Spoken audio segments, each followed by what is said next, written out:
If you were the proud owner of a Ferrari or a vintage Corvette, what is the likelihood that you would leave it stranded in a field to rot or decay? Most owners of unique vehicles detail and prime and take great care of their prized possessions, but we were shocked to find that there are all sorts of vehicles scattered throughout the world that have been left behind and forgotten in barns, lakes, and fields. No way. Imagine discovering an abandoned sports car on your next hike through the woods. Today we will be talking about 10 of the most amazing abandoned vehicle finds. Welcome to Upside, where we have fun facts for curious minds. To enjoy more of these videos, don't forget to hit like, subscribe, and ring the bell. Buckle up because at the end, I'll be sharing with you an amazing vehicle find worth $4 million. Let us start with the Bizzarrini 128P. The Bizzarrini 128P was developed 100% in-house. The eye-catching styling was penned by Giotto Bizzarrini, and both the chassis and body were fabricated under his direct supervision. This was a personal project for Giotto. He wanted to race in the 1973 Targa Florio, and he wanted to do it in a car he developed himself. Just two examples of the Bizzarrini 128P were ever built, a prototype and a race car. Sadly, the race car was crashed at the Targa Florio and the prototype had the body removed and the chassis repurposed. The fiberglass body would spend years sitting behind Bizzarrini's facility in the weeds before being rescued in the 1990s and fitted to a correct chassis with a correct powertrain. And since its restoration, the car has been the subject of a number of magazine articles, and in 2017, at the International Concours at Amelia Island, it won the Camille Giannazzi Prize for the most audacious exterior. Oh, what a shocker. At number 9, A90 Orleanic. What in the world is an ekranoplane, or the A90 Orleanic? These are curious craft flying a few feet over the ocean at high speeds. Also known as ground effect vehicles, ekranoplanes are aircraft which fly via the aerodynamic interaction between the aircraft's wing and the water beneath. Basically, it is a flying boat. In Russia, ships don't sail across waters, they fly over them. The A90 was a product of the Cold War's obsession with military technology. The A90 Orleanic series are the only crafts of any type worldwide capable of landing a full Marine battalion on any beach, complete with armored vehicles and heavy equipment after crossing almost 1,000 miles at 250 miles per hour. The layout of the engines of the Orleanic was unusual and a testament of the special needs of such an unconventional aircraft. Despite its success, the Orleanic and all other ekranoplanes were retired in the early 1990s when the Soviet military began to focus its funding and research on nuclear submarines. The closure of the Soviet ekranoplane program ended and was left abandoned in the 1990s. Old barns are often hiding old priceless vehicles, where a car might have been stored for safekeeping many years ago and then forgotten. Our 8th vehicle is a barn find with a twist. It may have been forgotten about for years, but at some point in the past, someone loved it so much they performed extensive customization work on it. It's a 1941 Packard 90 and it's been turned into an open-top tour bus. Oh my. The original vehicle has been extended to a length of more than 20 feet, and with that, you can now fit 12 people inside this old Packard, and additional doors have been fitted to help those extra passengers get in and out. Cleverly, the original open-top design has been extended along with the rest of the car, so the canvas cover now rolls back along the whole length of the body. Looking at it right now, it'll need a new paint job and probably some new wheels, and I'm pretty sure it will be a fantastic collector's item for somebody. H.L. Hunley got the 7th spot on our list, and there are 2 important things that you should know about this amazing vehicle find. First, that it's the only surviving example of a Civil War submarine, and the second is that it was the first successful submarine in world history. The vessel was built by the Confederate side of the American Civil War, and her success should only be described as partial.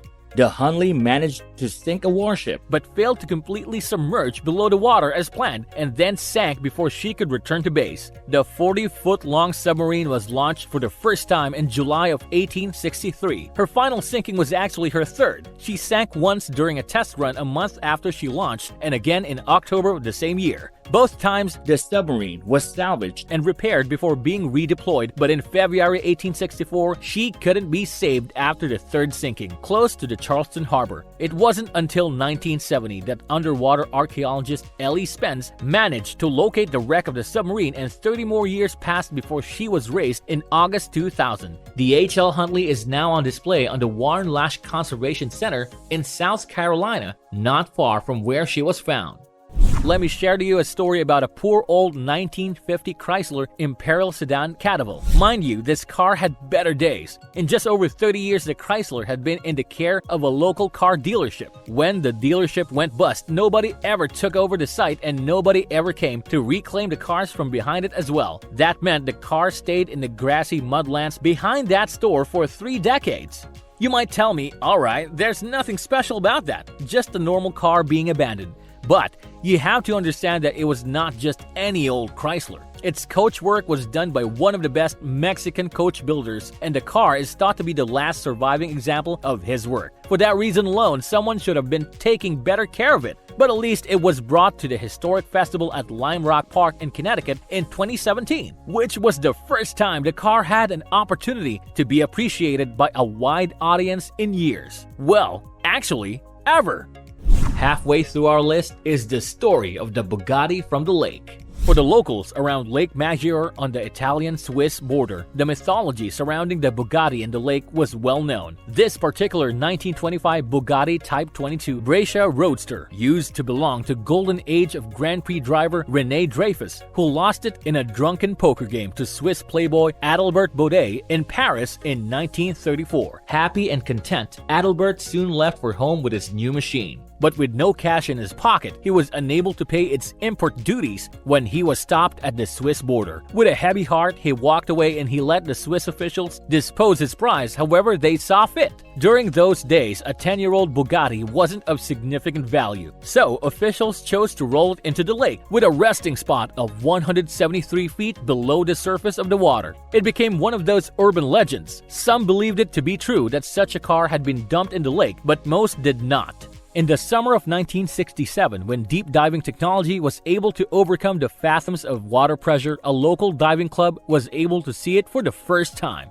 For more than 4 decades, amateur divers plunged the depths of the lake to catch a glimpse of it. This is where it gets unbelievable. In 2008, a local boy was killed at a street fair, a victim of a brutal random beating. The local diving club elected to raise the long-sunken Bugatti and donate the proceeds to a non-profit foundation established in the victim's name to combat youth violence. A crowd of thousands witnessed the long-sunk Type 22 emerge from the Lake Maggiore on July 12, 2009. Suitably prepped, it sold for around $370,000 at the Bonhams auction at Retromobile in Paris in January 2010. The buyer was Peter Mullen. Mercifully, it will not be restored but will live on in the Mullen Automotive Museum in Oxnard, California, in its partially reclaimed glory as living proof of the craftsmanship of the era in general. Viewing of this work of art is open for public, but you have to make a reservation.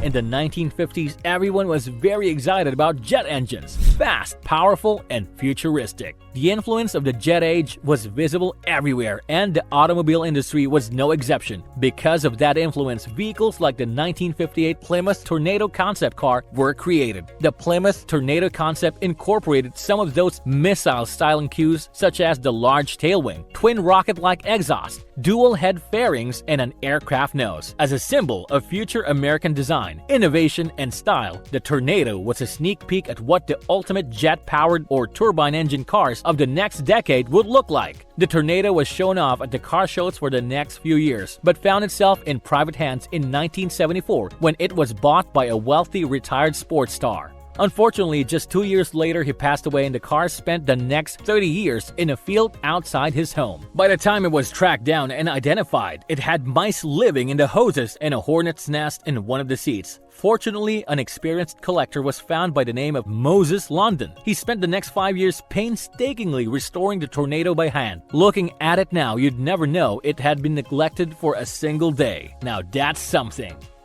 Third on our list, the 36 vintage Corvettes.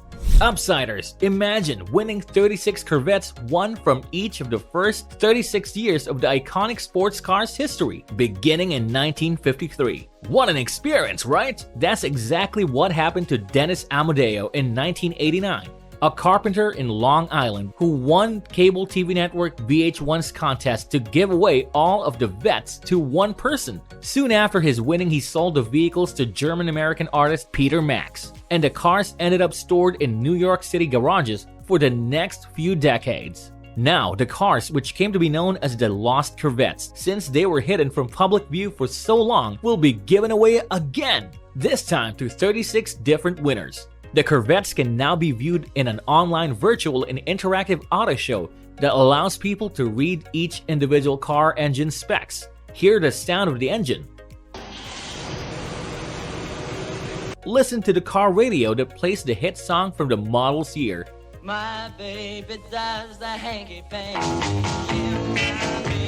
and more. The giveaway will stop accepting admissions on September 8, and the drawing of the winners will take place on September 30, which means you still have time to try your luck. Entrants cannot select which car they'd like to win, as everyone is automatically entered to all 36 Corvettes. However, people can purchase as many entries as they'd like. A ticket costs $3. 5 tickets cost $10 and 20 tickets cost $25. The proceeds will go to supporting the National Guard Educational Foundation.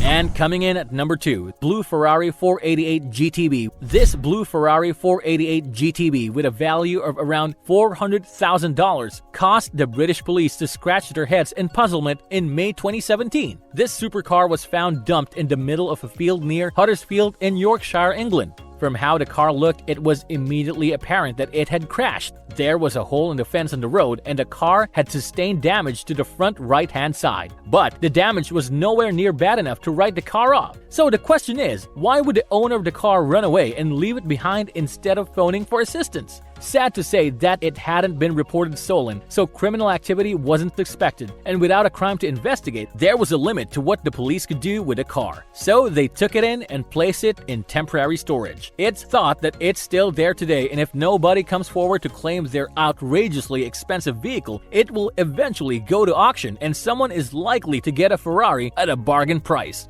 Don't tell me you're not even going to try to fly to Yorkshire after watching this video. And the most amazing vehicle find I want to share with you today: Shelby Daytona. The story behind this Shelby is almost incredible as the car itself. Shelby's Cobra was quite the force in racing, but just couldn't take on the best Ferrari had to offer. It had the power and handling, but lacked the aerodynamics to achieve the kind of speeds the Ferraris could. So, Carroll Shelby set out to building 6 coupes with the help of Peter Brock, one of the best car designers during that time.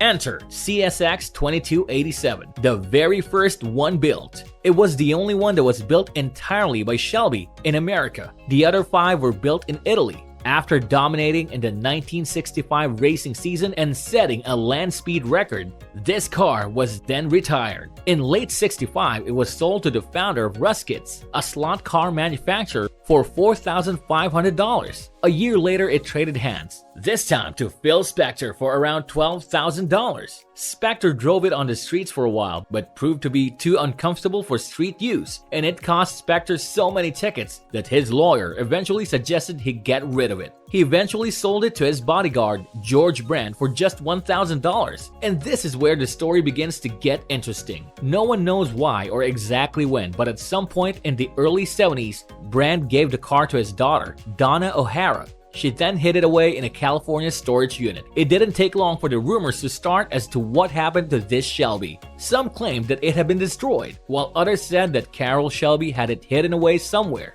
Precisely as to why O'Hara made a conscious decision to just store the Daytona, dutifully paying the rent every month for 30 years, nobody knows.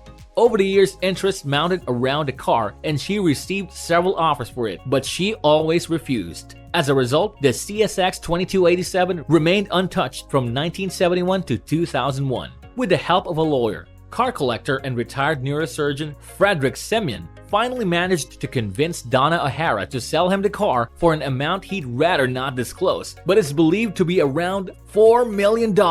The bright side of this story is that the lost Cobra is no longer hidden from the world. You can view this incredible car today at the Simeon Automotive Museum in Philadelphia, Pennsylvania. Which of these abandoned vehicles really got your attention to the point that you want to pay a visit? Let me know what you're thinking by leaving a comment down below. And for all you Upsiders who want more Upside videos, don't forget to hit like, subscribe, and ring the bell icon. If you find this video informative yet entertaining, I know you'll have a great time watching our video on 11 survival riddles to stay alive no matter what occurs. See you next time!